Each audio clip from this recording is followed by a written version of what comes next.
Students, हम कर रहे थे आपका chapter reaching the age of adolescence. इसमें हम कर रहे थे लास्ट टाइम आपका टॉपिक रिप्रोडक्टिव हेल्थ, जिसमें हम पढ़ रहे थे बैलेंस डाइट के बारे में। आज हम करेंगे nutrition needs of the adolescents. Adolescents की न्यूट्रिशन ज़रूरतें क्या होती हैं। Adolescence is a state of rapid growth and development. Adolescence एक ऐसी स्टेज होती है जहाँ पे बड़ी जल्दी से क्या होती है, ग्रोथ होती है और डेवलपमेंट होती है। ये हमने लास्ट में पढ़ा है। Hence the diet for an adolescent has to be carefully plan. इसलिए डाइट जो होती है, खाने पीने का जो सामान है, वो एडोलेसेंट का उसको प्लान करके रखना पड़ता है। You have already learn what a balance diet is. आपने पढ़ा हुआ है कि बैलेंस डाइट क्या होता है। Recall that a balanced diet means that the meals include proteins, carbohydrate, fats and vitamins in requisite proportions।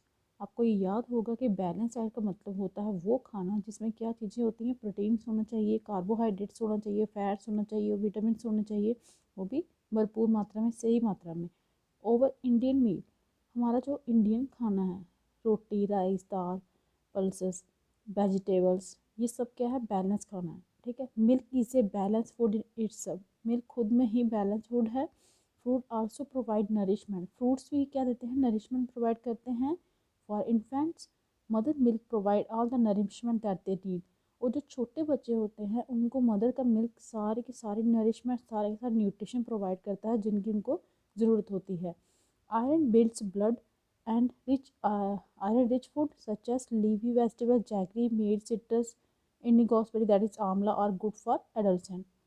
Iron क्या करता है, बनाता है ब्लड आपका। ठीक है। और जो आयरन रिच फूड है, जैसे कि ये हरी सब्जियाँ, जैगरी, मीट, सिट्रस, आंवला, ये सारे क्या है, अच्छे होते हैं किसके लिए, एडोलिसेंट्स के लिए। Check item for lunch and dinner in your meal. अपने खाने में लंच और डिनर के आइटम चेक कीजिए, आप क्या खा रहे हो। ये सब मील बैलेंस्ड, क्या वो जो आप खा रहे हो वो बैलेंस्ड है, उसमें न्यूट्रिशन सारे हैं। डज इट इंक्लूड सीरियल्स, क्या उनमें दालें खा रहे हो जो आपको एनर्जी देंगी। And milk, meat, nuts and pulses, ये सब चीज़ें हैं आपकी डाइट में which provide proteins for growth, क्योंकि ये आपको सब क्या प्रोवाइड करते हैं, प्रोटीन्स आपकी ग्रोथ के लिए।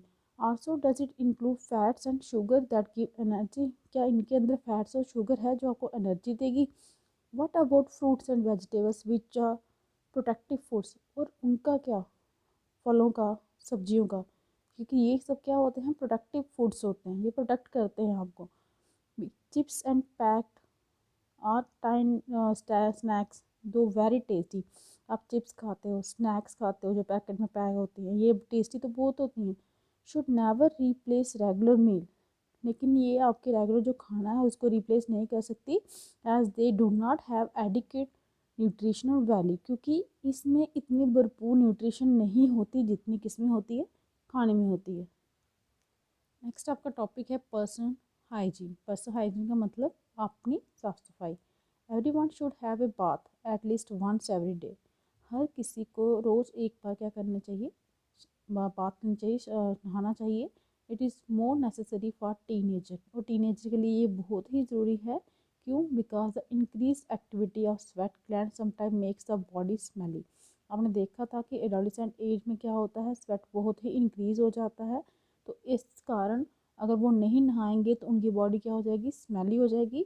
All the part of the body should be wash and clean every day. सारे के सारे पार्ट जो हैं उनकी बॉडी के, उनको वॉश करने चाहिए, उनको साफ करना चाहिए, वो भी हर दिन। Cleanness is not maintain there are chances of catching bacterial infection. अगर साफ सफाई नहीं रखेगी तो पूरे चांस हैं कि बैक्टीरियल इन्फेक्शन हो सकती है। Girls should take special care of cleanness during the time of menstrual flow. Girls को मेंस्ट्रुअल फ्लो के पीरियड में ज़्यादा ध्यान, स्पेशल केयर रखना चाहिए, उनको साफ सफाई रखनी चाहिए। They should keep track of their menstrual cycle and be prepare for the onset of menstruation. उन्हें याद अपना ट्रैक पे चाहिए, जो मेंस्ट्रुएशन साइकिल है इनको हमेशा ध्यान में रखना चाहिए, और इसके लिए हमेशा पहले से ही तैयारी करके रखनी चाहिए। नेक्स्ट आपका physical exercise. Walking and playing in fresh air keeps the body fit and healthy. चलना, खेलना ताज़ी हवा में वो बॉडी को फिट और हेल्थी बनाता है। All young boys and girls should take walks, her exercise and play outdoor games. जितने भी यंग बॉयज़ हैं, गर्ल्स हैं, उन्हें क्या करना चाहिए, सैर करनी चाहिए, एक्सरसाइज करनी चाहिए और आउटडोर गेम्स खेलनी चाहिए। And this is the last topic of the your chapter, से नो टू ड्रग्स। ड्रग्स को नो कहें, ना कहें। ठीक है। Adolescence is a period of much activity in the body and mind which is a normal part of growing up.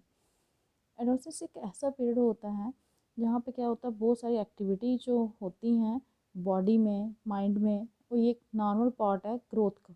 So do not feel confuse और insecure. तो इसलिए इस टाइम पे कंफ्यूज होना, इनसेक्योर फील करना, ये नहीं होना चाहिए. If anybody suggest that you will get relief if you take some drug, अगर आपको कोई कहे कि आप, अगर कुछ सुझाव दे कि आपको ये आराम मिल सकता है, इन सब से छुटकारा मिल सकता है अगर आप क्या लोगे, ड्रग्स लोगे, just say know unless prescribed by the doctor. Simply इनको ना कहना है, क्योंकि आप ऐसी चीज़ें तब तक नहीं खाएंगे जब तक आपको डॉक्टर ने उसकी प्रिस्क्रिप्शन ना दी हो. Drugs are addictive. ड्रग्स एक नशा होता है. If you take them once you feel like taking them again and again. अगर आपने उन्हें एक बार लिया तो आपको एक ऐसा महसूस होगा कि अब आपको उसको बार बार लेना ही पड़ेगा. They harm the body in the long run. ये बड़े लंबे टाइम तक बॉडी को नुकसान पहुंचाते हैं. दे ruin हेल्थ एंड हैप्पीनेस. ये आपकी हेल्थ को ख़राब करेंगे, आपकी खुशी को छीन लेंगे. You must have heard about AIDS which is cause by dangerous virus HIV. आपने ये भी सुना होगा एक बीमारी है एड्स, जिसका कारण क्या है, एक वायरस. कौन सा virus? HIV. This virus can pass on to a normal person from an infected person by sharing the syringes used for injecting drugs. ये जो वायरस है ये एक नॉर्मल पर्सन में आ सकता है. कहाँ से? किसी इन्फेक्टेड पर्सन से जिसको ये हो. ठीक है. कैसे? Sharing the syringes used for injecting drugs. अगर कोई पर्सन इन्फेक्टेड है और वो ड्रग्स ले रहा है और उसे की सिंच से कोई दूसरा नॉर्मल पर्सन भी इंजेक्शन लेगा तो उसे भी ये बीमारी आ जाती है. It can also be transmitted to an infant from the infected mother through her milk. ये अगर मदर को हो तो उससे उसके बच्चे को हो जाता है क्योंकि वो उसका मिल्क लेता है. तो virus can also be transmitted through sexual contact with person infected with HIV. और अगर इन्फेक्टेड पर्सन के साथ सेक्सुअल कंटैक्ट हो तो वो भी इसलिए ट्रांसमिट हो सकता है.